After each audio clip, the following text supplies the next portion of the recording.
do versículo 12 ao 20. Eu não vou ler toda a passagem, eu vou ler apenas alguns versículos para a gente se situar. A gente vai lendo à medida que vai expondo as Sagradas Escrituras. Lembrando que nós estamos revendo aqui a continuação, melhor dizendo, da temática Deus julgará os caldeus. Essa é a parte 2. A parte 1 nós vimos ontem, está disponível aí no YouTube, caso você tenha perdido.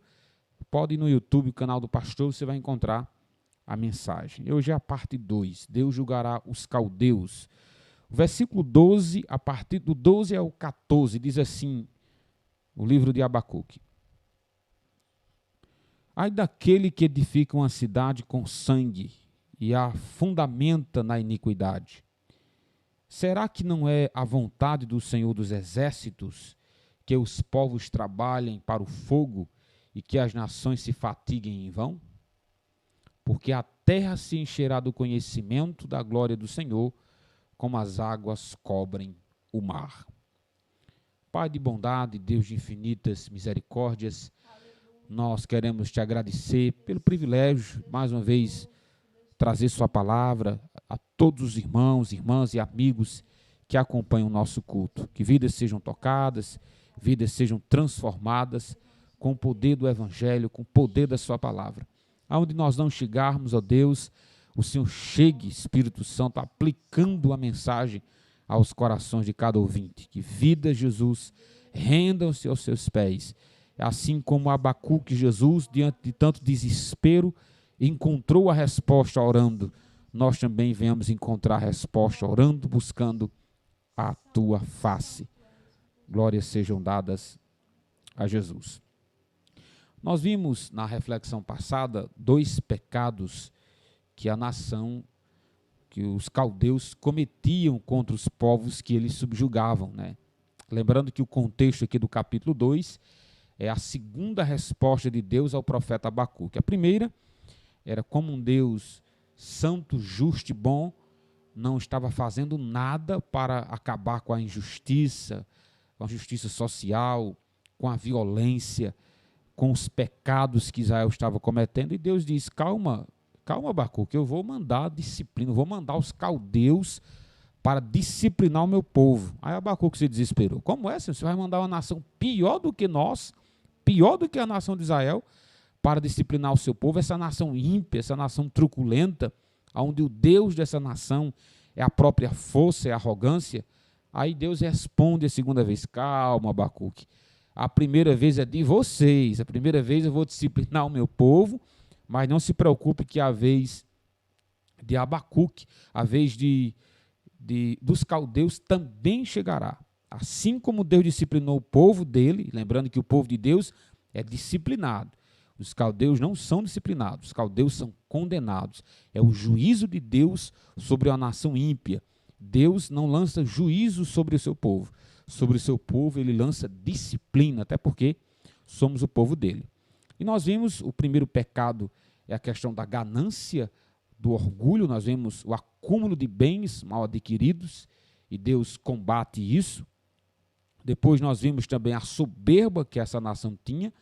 Quer dizer, como se não bastasse roubar as pessoas, ela era soberba por aquilo que não era dela, e Deus disse que com certeza iria puni-los por esses pecados, do roubo e, consequentemente, da soberba.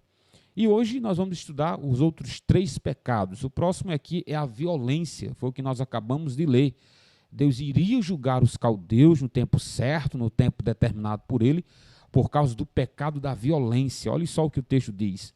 Ai daquele que edifica uma cidade com sangue e a fundamenta na iniquidade. O que significa essa expressão ai daquele? A expressão ai daquele, no livro de Abacuque e muitas passagens da Bíblia, é um ai de condenação, é um ai de juízo da parte de Deus para com os caldeus. Deus está dizendo, eu virei com juízo, haverá juízo da parte de Deus para os caldeus por causa do seu sangue derramado, dos inocentes que os caldeus mataram.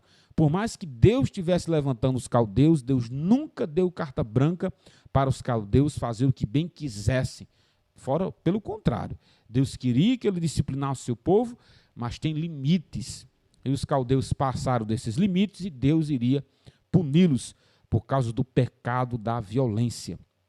E o texto continua em relação à violência, para as pessoas que acham que conseguem resolver as coisas com seus próprios punhos, com a sua própria força, sem buscar a ajuda de Deus, sem buscar a sabedoria de Deus.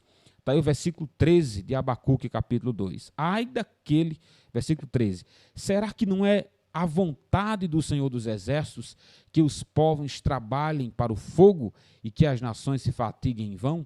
Sabe o que quer dizer essa expressão do versículo 13? É que as conquistas pela violência, ela é passageira, ela é transitória. O finalzinho do versículo 13 diz que as nações se fatiguem em vão. De que valeu toda a violência que os babilônicos fizeram com as nações que eles subjugaram? Valeu de nada. Hoje os babilônicos é cinza, é pó. Se nós quisermos saber um pouco mais sobre os babilônicos, temos que visitar um museu. A grande nação babilônica caiu, a grande nação babilônica que conquistou seu império com a violência, com as suas armas, caiu por terra. E hoje não é diferente, meus irmãos. Quando o indivíduo, não precisa ser uma nação não, quando o indivíduo só quer resolver as coisas na base da violência, na base da briga, Deus está dizendo, esse colherá o fruto das suas intrigas, esse colherá. Você pode conquistar as coisas com a sua violência, mas essas conquistas, elas são transitórias, elas são passageiras. Não vale a pena a força do braço, não vale a pena resolver com a sua própria força. Isso não é o caminho de um homem e de uma mulher de Deus, tentar resolver as coisas na base da briga, na base da intriga. E Deus vai dizer por que não vale a pena um reino ser conquistado pela força, porque é transitório. Mas o reino de Deus, como é que o reino de Deus se expande? Esse é o contraponto, né? Se o reino do mal cai por causa da sua violência, o reino de Deus não. Está aí o versículo 14, ele diz, porque a terra se encherá do conhecimento da glória do Senhor, como as águas cobrem o mar. Olha que maravilha, que coisa extraordinária. Enquanto os reinos da terra vão sucumbir por causa da sua violência, por causa dos seus pecados, o reino de Deus encherá toda a terra. E o texto diz assim, porque a terra se encherá do conhecimento da glória de Deus, como as águas cobrem o mar. Meu querido, olha a quantidade de água que temos sobre a terra. A linguagem aqui exagerada do profeta está nos dizendo de que esse é o propósito do reino de Deus, esse é o propósito do povo de Deus sobre a terra, expandir a glória de Deus, não pela violência, mas pela pregação do evangelho, não por armas, por espada, por armas de fogo, muito pelo contrário, é pela pregação do evangelho de Jesus Cristo. Enquanto uns querem crescer na base da violência, na base das intrigas, o evangelho não. O evangelho, o reino de Deus crescerá através do conhecimento, passando o conhecimento da glória de Deus. Quando você fala de Deus, você apazigua a violência. Quando você expande o reino de Deus, você implanta a paz sobre a terra. E é isso que Deus está dizendo ao profeta. As nações que crescem por causa do pecado da violência, elas vão cair. Mas o meu reino crescerá pelo conhecimento da minha glória e encherá toda a terra, glória a Deus, por causa disso. Então o pecado da violência não vale a pena. O segundo motivo que Deus iria punir os caldeus é por causa do pecado da embriaguez. Está aí o versículo de número 15. Diz aí, ai daquele que dá ao seu companheiro vinho misturado com seu furor e o que o embebeda para lhe contemplar a nudez. A cena aqui é essa. Eram pessoas que estavam querendo violentar outras, a linguagem é essa. E o que eles faziam para envergonhar as outras pessoas? Embriagava. Os caldeus, quando eles invadiam as nações, os caldeus eles eram conhecidos por isso, por ter suas festas de embriaguez, onde todos ficavam fora de si, perdiam a lucidez. A Bíblia não condena a bebida que contém álcool. O problema é a embriaguez. Então, se você já teve problemas com a embriaguez, não é recomendado nem você procurar beber pouco, tá bom? O problema é o exagero, e acredite, nós estamos nesse corpo corruptível, e mais cedo ou mais tarde você vai ceder, um gole mais, um copo mais. Por isso que é bom cortar o mal pela raiz, nem procurar beber, evite o máximo. Não, pastor, mas eu sou uma pessoa forte. Será que você é? a Bíblia sempre dá uma série de advertências. Você sabe quando é o ideal para um cristão procurar alguma bebida, né? Procurar alguma bebida, cerveja, seja ela qual for que contém álcool? É o que diz lá em Gálatas, né? Lá em Efésios, o apóstolo Paulo diz assim: não vos embriagueis com vinho, mas enchei-vos do Espírito Santo. O problema de muitos cristãos de quererem procurar a bebida é que não querem estar cheios do Espírito Santo, mas querem beber. Não querem ter conhecimento das Escrituras, não querem se consagrar, não querem buscar a Deus em oração, não querem estar cheios do Espírito Santo, mas querem beber. Tem muitos crentes que dizem assim: a Bíblia não proíbe eu beber álcool. É verdade, mas a Bíblia ordena você ser cheio do Espírito Santo. Não é engraçado? As pessoas, elas querem, os cristãos, né, querem seguir um fagulho, uma vírgula da Bíblia, mas não querem seguir um mandamento que diz: enchei-vos do Espírito Santo. A nação dos caldeus, ela caiu por causa da sua embriaguez. Eles gostavam de embriagar as pessoas para ver as suas vergonhas, para humilhar as pessoas, os seus súditos, e Deus está dizendo: eu irei punir os caldeus por causa da sua embriaguez.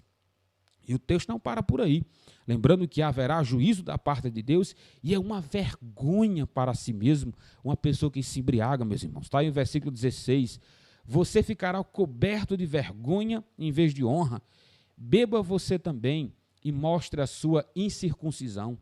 Chegará a sua vez de pegar o cálice da mão direita do Senhor, e a sua glória se transformará em vergonha. É o que diz o versículo 16 do capítulo 2 de Abacuque, que Deus está dizendo assim: é uma vergonha a embriaguez, e a ira do cálice de Deus vocês também tomará. O que vocês aparentemente estão aplaudindo uma vida de embriaguez, irmãos, hoje é aplaudido uma pessoa que bebe, é aplaudido essas pessoas que vivem esse mundo longe do nosso Deus, da bebida. O mundo faça o que bem quiser longe de Deus, haverá juízo de Deus parte disso. O problema é os cristãos que querem entrar nessa também. E não se houve juízo de Deus para os ímpios por causa da embriaguez, e para os que se dizem cristãos também haverá. Com Deus não se zomba, com Deus não se brinca, tá bom? A coisa é séria. Deus está dizendo aos caldeus: vocês estão bebendo esse vinho, mas eu vou dar uma bebida para vocês. Sabe qual é a bebida? É o cálice da minha ira, cairá sobre vocês que têm uma vida na embriaguez. É o que diz o livro de Abacuque. Então, além de ser condenado por Deus em embriaguez, é uma vergonha para si mesmo. Meus irmãos, quantos homens sérios, quantas mulheres sérias, quando se embriagam, tornam-se pessoas, meus irmãos, da moral baixa, sabe? É uma vergonha para a família, uma vergonha para os filhos. É triste uma pessoa que entra no mundo da embriaguez. E as Escrituras sempre condenou a embriaguez, porque você perde a sua lucidez, você perde a sua consciência. E o texto termina dizendo o seguinte: além de Deus vingará aqueles que humilham, aqueles que fazem com que os outros se embriaguem, e o texto termina dizendo o seguinte: e Deus vingará aqueles que destruíram a terra. Olha o que diz o versículo 17: porque a violência contra o Líbano cairá sobre você, e você ficará apavorado por ter destruído os animais, porque você derramou muito sangue e cometeu violência contra a terra, contra as cidades e contra todos os seus moradores. Os caldeus, o que eles faziam? Eles se embriagavam e começavam a destruir, matar os animais como espólio de guerra, começavam a matar as pessoas para alegrar as suas conquistas, tudo isso resultante do álcool, né? E algumas vezes não, estavam lúcidos. Aí Deus disse: a vez de vocês também chegará. Meus irmãos, de Deus não se zomba. Aquilo que o homem plantar, ele vai colher.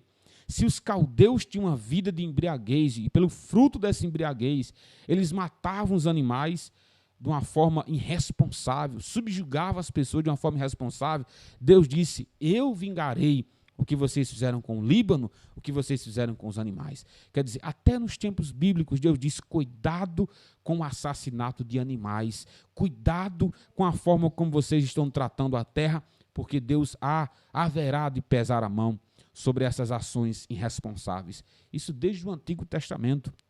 Então nós vemos aqui que Deus há de punir o pecado da violência, há de punir o pecado da embriaguez, haverá juízo da parte de Deus. E o último pecado que Deus há de julgar os caldeus é o pecado da idolatria, É o que diz aí o versículo 18. Olha aí. Para que serve o ídolo, visto que o seu artífice o esculpiu? E de que serve a imagem de fundição, mestra de mentiras, para que o artífice confie na sua obra, fazendo ídolos mudos?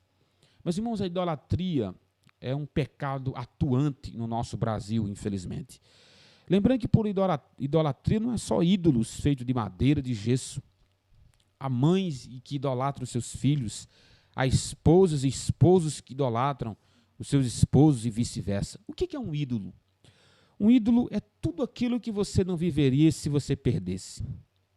Se você perdesse algo, você tiraria a sua razão de existência, esse é o seu ídolo.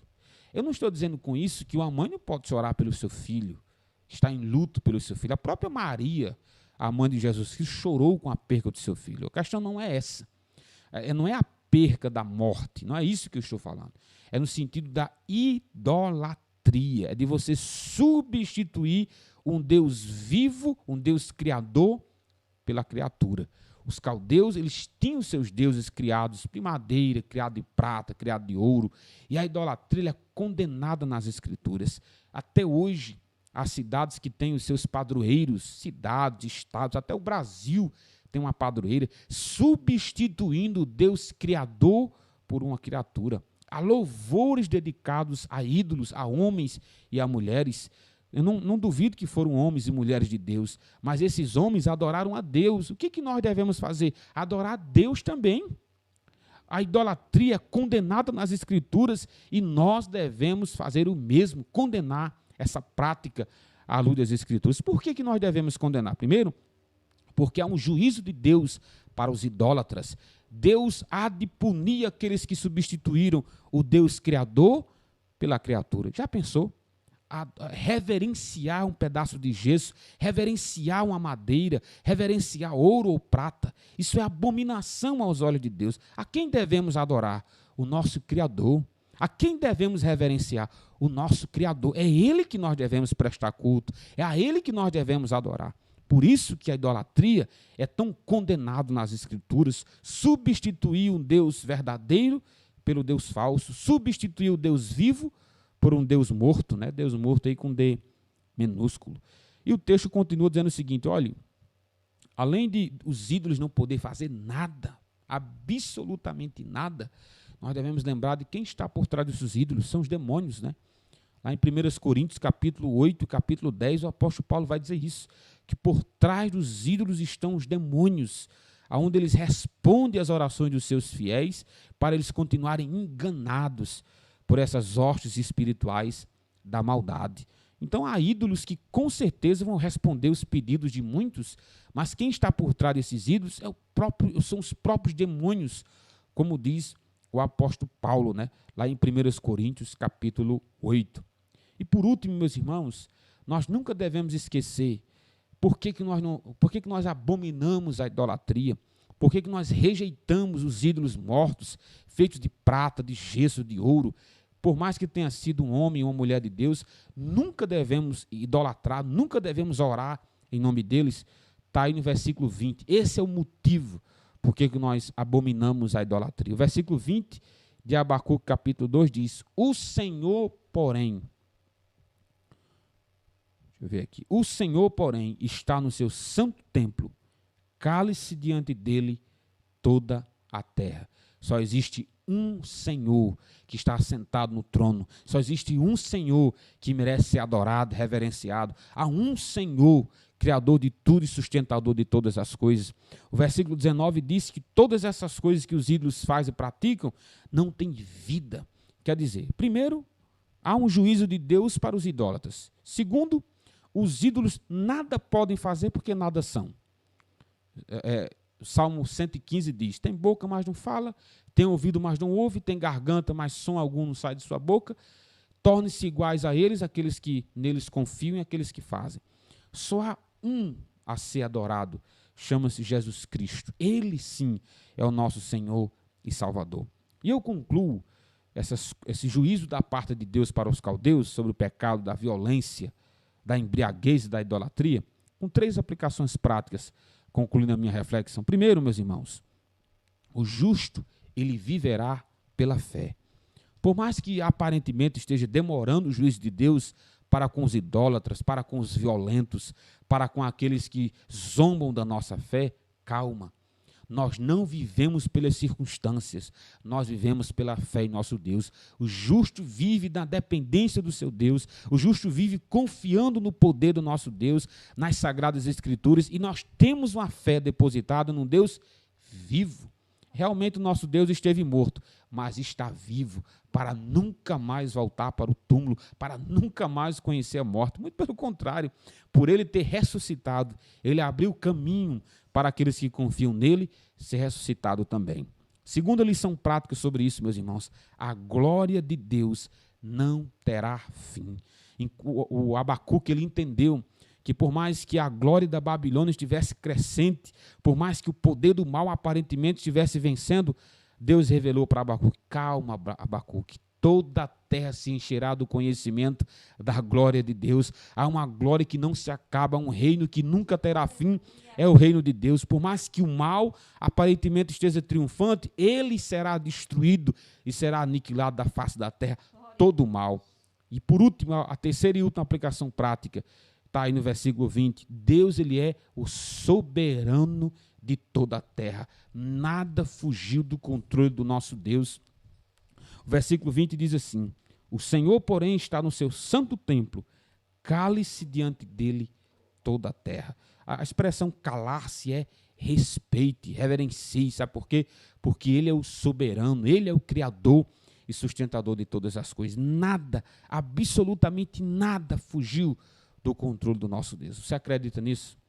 Você acredita que o justo viverá pela fé, de que a glória do reino de Deus há de se expandir sobre toda a terra e de que o nosso Deus é soberano, absolutamente nada foge do seu controle. Ele está nos céus e governa os céus e a terra. Que Deus te abençoe com a nossa reflexão de hoje.